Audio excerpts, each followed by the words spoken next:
तो आज हम पढ़ेंगे कोशिका के बारे में। तो कोशिका के अध्ययन को क्या कहते हैं? साइटोलॉजी, है ना। कोशिका का खोज किसने किया था? 2 आदमी ने किया था, ठीक है। तो मृत कोशिकाओं का खोज रॉबर्ट हुक ने किया था 1665 ईस्वी में, ठीक है। 1665 ईस्वी में किया था। और किसमें खोजा था? कॉर्क की कोशिकाओं में खोजा था, ठीक है। तो ये कॉर्क क्या होता है? छोटा सा लकड़ी का टुकड़ा होता है। अच्छा, ये वाला है ना, कॉर्क है, छोटा सा लकड़ी का टुकड़ा। इसके अंदर छोटी छोटी ऐसे मधुमक्खी छत्ता जैसे बनाया हुआ है, उसको क्या कहते हैं? इसी को क्या कहता है? रॉबर्ट हुक ने इसका नाम क्या दिया? कोशिका दिया। और जो ये बाहरी वाले जो पदार्थ है, इस चारों तरफ जो एक पदार्थ है बाहरी वाले, उसको क्या कहते हैं? सुबेरिन। अच्छा, सुबेरिन का काम क्या है? तो वो क्या करता है ना, जल को कॉर्क के अंदर नहीं आने देता और गैस को भी कॉर्क के अंदर नहीं आने देता है। तो कुल मिलाकर हम ये कह सकते हैं कि सुबेरिन का काम है जल और गैस रोधी बनाता है, और मतलब जल और गैस को कॉर्क के अंदर आने से क्या करता है? रोकता है, ठीक है। यह जीवित कोशिका। जीवित कोशिका का खोज किसने किया था? ल्यूवेनहॉक ने किया था 1674 ईस्वी में।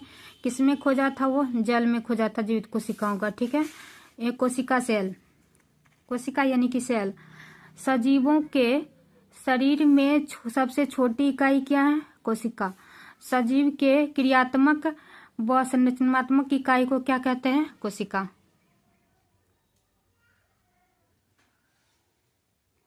अच्छा, ये क्रियात्मक क्या होता है? संरचनात्मक क्या होता है? शरीर के जो छोटे छोटे सेल होता है ना, उससे मिलकर एक ढांचा प्रदान होता है, उसको क्रियात्मक संरचनात्मक कहते हैं, ठीक है। और जो उसको चलाने का काम करता है, जैसे पोषण हो गया, उत्सर्जन हो गया, तो ये सब क्या हो गया? क्रियात्मक हो गया, ठीक है। तो यानी कि कोशिका मिलकर क्या बनाता है? जब कोशिका जुड़कर क्या बनाता है? उत्तक बनाता। उत्तक जुड़कर क्या बनाता? अंग बनाता। अंग जुड़कर क्या बनाता? अंग तंत्र बनता। और अंग तंत्र बनकर क्या बनाता है? पूरे शरीर बनाता है, ठीक है। कोशिका के आधार पर जीव 2 प्रकार के होते हैं, एक कोशिकीय और बहुकोशिकीय। एक कोशिकीय नाम से ही पता चलता है कि इसमें एक कोशिका पाई जाती है, और बहुकोशिकीय यानी कि अनेक कोशिका से बना होता है, उसको बहुकोशिकीय कहते हैं, ठीक है। एक कोशिकीय, एक ही सेल सभी काम करती है इसमें, ठीक है। जनन करेगा तो एक ही, पाचन करेगा तो एक ही, उत्सर्जन करेगा, श्वसन करेगा, जो भी काम करेगा तो एक ही कोशिका करेगा। और ये बहुकोशिका में क्या होता है कि अलग अलग काम करती है, ठीक है। अलग अलग कोशिका जो है अलग अलग काम करती है, जैसे जनन कोई और करेगा, पाचन का काम कोई और, उत्सर्जन का काम कोई और, ठीक है।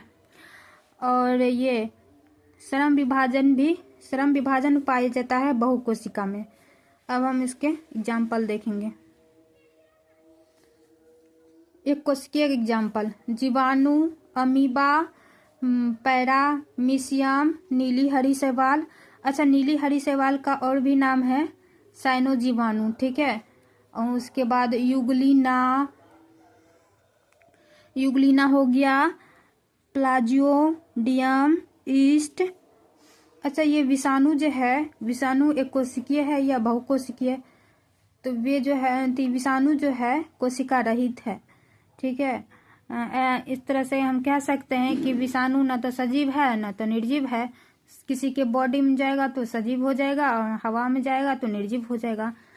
और बहुकोशिकीय के उदाहरण है यहाँ पर पादप, ठीक है, जंतु, मानव। जंतु में हाइड्रा हो गया, स्पंज हो गया, कोरल हो गया। अच्छा, ये पादप होता है, ठीक है। बहुकोशिकीय में पादप आता है, लेकिन एक दूगो और जो है वो एक कोशिकीय में आ जाता है। जैसे कि अभी हम बताएं, विषाणु कोशिका रहित जीव है, सजीव तथा निर्जीव के बीच के कड़ी को कहते हैं विषाणु, ठीक है।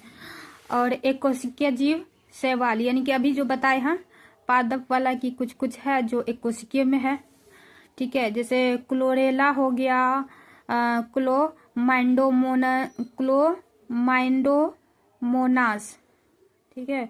तो ये दोनों में क्लो लगा हुआ है, ये एक कोशिकीय है, ठीक है। अब हम कोशिका के प्रकार देखेंगे। अकेंद्रीय, सकेंद्रीय। नाम से ही पता चलता है कि इसमें कोई केंद्रक नहीं पाया जाता है। जब केंद्रक नहीं पाया जाएगा तो दोहरी झिल्ली भी नहीं पाएगा कोशिकांग में। और सकेंद्रीय में क्या होता है, इसमें केंद्रक पाया जाता है। जब केंद्रक पाया जाता है तो उसमें दोहरी झिल्ली कोशिकांग भी पाया जाता है। ठीक है,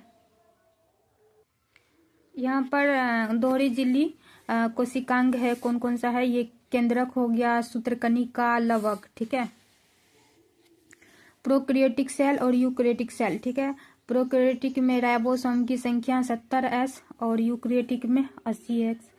ठीक है, डीएनए कैसा होता है, प्रोकैरियोटिक का सर्पिलाकार होता है, जबकि यूकैरियोटिक का डीएनए कैसा होता है, रेखाकार होता है। अब हम बात करेंगे प्रोकैरियोटिक सेल का उदाहरण का। ठीक है, जीवाणु हो गया, ये नीली हरी शैवाल, साइनोबैक्टीरिया। ठीक है, जिसमें बैक्टीरिया लगा होता है वो चला जाता है प्रोकैरियोटिक सेल में। और यही अगर हम बात करेंगे इसका यूकैरियोटिक सेल का, तो इसमें ईस्ट हो गया, अमीबा हो गया, अमीबा के दोस्त जो है यूग्लिना, पैरामीशियम, जंतु, ये सब जो है ना यूकैरियोटिक में आ जाता है। कोशिकांग, कोशिका द्रव है ना, ये जीव द्रव है। अच्छा, जीव द्रव किसको कहते हैं, तो कोशिका में पाए जाने वाला जो तरल पदार्थ होता है उसको जीव द्रव कहते हैं। ठीक है, ये कोशिका है, इसके अंदर जो पदार्थ पाया जाता है इसको क्या कहते हैं, जीव द्रव कहते हैं। ठीक है, अच्छा नहीं दिखाई दे रहा है ये यहाँ से, ये कोशिका के अंदर जो तरल पदार्थ है उसको क्या कहते हैं, हम जीव द्रव कहते हैं। और इसके बीच में जो ये केंद्रक है, ठीक है, और ये जो बाहरी वाली पदार्थ है उसको क्या कहेंगे, कोशिका द्रव्य, द्रव्य कहते हैं। ठीक है, तो केंद्रक द्रव और कोशिका द्रव दोनों मिलकर क्या बनता है, जीव द्रव बनाता है। ठीक है, अच्छा, जीव द्रव का खोज किसने किया, पुरकिंजे ने किया था। ठीक है, अब कोशिका के आवरण के बारे में बात करेंगे। कोशिका का आवरण, कोशिका का जो आवरण है उसको क्या कहेंगे हम, कोशिका भित्ति कहेंगे। अच्छा, कोशिका का भित्ति का खोज किसने किया था, रॉबर्ट हुक ने किया। ये जो है जंतु कोशिका में नहीं पाया जाता है। अरे भाई, पादप है और जंतु में कुछ तो अंतर होना चाहिए ना, तो यह जंतु कोशिका में नहीं पाया जाता है। कोशिका भित्ति जो है जंतु कोशिका में नहीं पाया जाता है। ठीक है, अच्छा, कोशिका भित्ति का काम क्या होता है, इसका काम होता है सुरक्षा करना, आकृति प्रदान करना। तो इस जो कोशिका भित्ति किस किस में पाया जाता है, पादप में, जीवाणु में, कवक में पाया जाता है। अच्छा, पादप जो है किससे बना होता है, पादप जो है सेलुलोज से बना होता है, पादप है ना, पादप यानी किसी को पद मिलता है तो इंसान सैल्यूट करता है, इस तरह से हम याद रख सकते हैं कि पादप सेलुलोज से बनी होती है। जीवाणु, जीवाणु का थोड़ा सा अलग टाइप का नाम है पेप्टाइडो ग्लाइकान। ठीक है, और कवक की खोज किसने किया, कवक की कोशिका किससे बनी होती है, काइटिन से। कैसे कवक, कैसे काइटिन, कैसे कवक, कैसे काइटिन, कैसे कवक और कैसे काइटिन। ठीक है, कोशिका झिल्ली का ही नाम है प्लाज्मा झिल्ली और चयनात्मक झिल्ली। ठीक है, अच्छा, कोशिका झिल्ली का जो है शब्द किसने दिया था, कैसे कोशिका, कैसे क्रेमर व नागोली में। ठीक है, क्रेमर और नागोली ने। प्लाज्मा झिल्ली का शब्द किसने दिया था, पलव, है ना, प्लस प्लाज्मा प्लस पलव। ठीक है, ये सभी कोशिकाओं में पाई जाती है। कोशिका झिल्ली जो है सभी कोशिकाओं में पाई जाती है। और यह किसकी बनी होती है कोशिका झिल्ली, यह बनी होती है फास्फोलिपिड की बनी होती है। ठीक है, अब हम बात करेंगे प्लाज्मा झिल्ली का। तो प्लाज्मा झिल्ली जो है, प्लाज्मा झिल्ली, तो इसका जो मॉडल है तरल मोजेक मॉडल। अब पूछेगा क्वेश्चन में कि तरल मोजेक मॉडल किस पर आधारित है, तो प्लाज्मा झिल्ली पर, है ना। अच्छा, इसको जो है नाम किसने दिया था, सिंगर और निकोलस ने दिया था। ठीक है, इसका नाम किसने दिया था, सिंगर और निकोलस ने दिया था। अब हम बात करेंगे कोशिकांग के बारे में। ठीक है, थोड़ा और नीचे कर लेते इसको। कोशिकांग, सूत्रकणिका, पावर हाउस कहते हैं, सूत्रकणिका को पावर हाउस कहते हैं यानी ऊर्जा गृह कहते हैं। अच्छा, इसका खोज किसने किया था, सूत्रकणिका का खोज किसने किया था, कोलिकर ने। कैसे कणिका, कैसे कोलिकर, कैसे कणिका, कैसे कोलिकर। तो सूत्रकनिका का खोज किसने किया था? कोलिकर ने। अच्छा, ये टर्म किसने दिया था? जो सूत्रकनिका शब्द है वो किसने दिया था? बेंडा ने दिया था। बायोप्लास्ट नाम किसने दिया? अल्टमैन ने। बायोप्लास्ट नाम किसने दिया? अल्टमैन ने दिया। सूत्रकनिका क्या करते हैं? एटीपी बनाते हैं और वायवीय शोषण भी सूत्रकनिका में पाया जाता है। स्वयं के डीएनए और राइबोसोम बनाते हैं। ठीक है, अब हम आते हैं लवक में। ठीक है, ये केवल पादप कोशिकाओं में पाया जाता है लवक। पादप कोशिकाओं में रंग, प्रकाश संश्लेषण और भोजन का संचय करता है लवक। ठीक है, लवक जो है 3 प्रकार के होते हैं: हरित लवक, वर्णी लवक, अवर्णी लवक।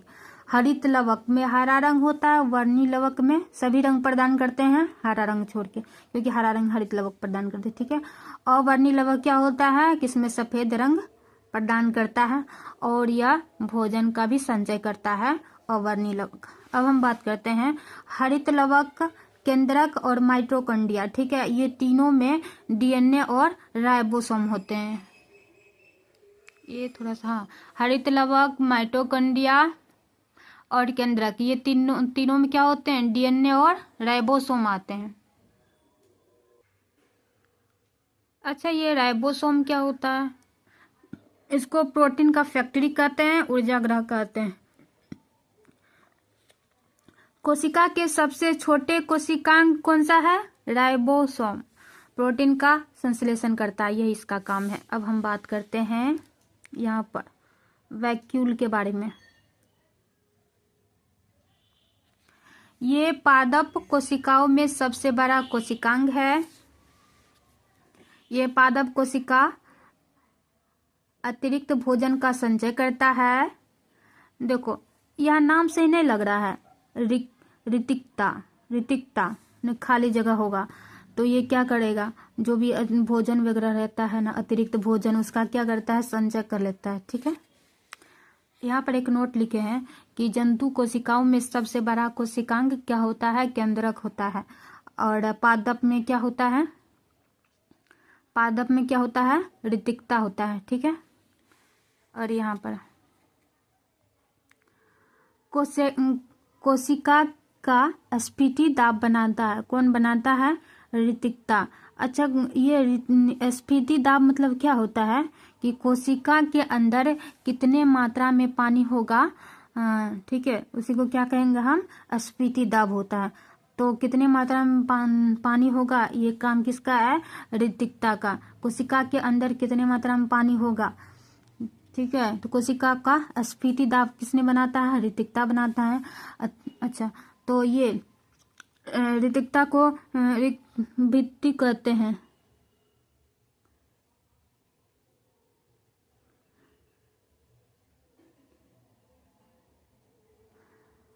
रितिकता के जो भित्ति होता है उसको क्या कहते हैं?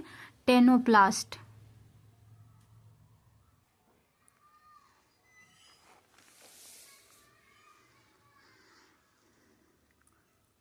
कोशिका विभाजन 2 प्रकार से होता है, एक अंतरावस्था, एक एम अवस्था। ठीक है, अच्छा, अंतरावस्था में क्या होता है कि यह सबसे लंबी अवस्था है। अंतरावस्था तैयारी की अवस्था किसे कहते हैं? अंतरावस्था को कहते हैं। इसके जो है 3 भाग है: G1 स्टेज, S स्टेज और G2 स्टेज। ठीक है, और एम अवस्था जो होता है समसूत्री और अर्धसूत्री। ठीक है, तो समसूत्री जो है एक कोशिका 2 समान कोशिका विभाजित कर देता है। ठीक है, ये समसूत्री नाम से ही नहीं लग रहा है, समान, यानी एक कोशिका क्या करता है? समान कोशिकाओं में विभाजित कर देता है। ठीक है, जैसे ये कोशिका 2 भागों में इसको बांटे तो इसमें 2, इसमें भी 2 दे देगा। ठीक है, और यहाँ पर यह अर्धसूत्री मतलब होता है एक कोशिका 4 असमान कोशिका में विभाजित करता है। ठीक है, जैसे इसको पहले 2 में बांटेगा, इसमें 4, इसमें 4। ठीक है, फिर ये क्या करेगा? फिर 2 में बांट देगा, इसमें 2, इसमें 2, तो ये क्या हो गया? असमान हो गया। बस इतना ही था।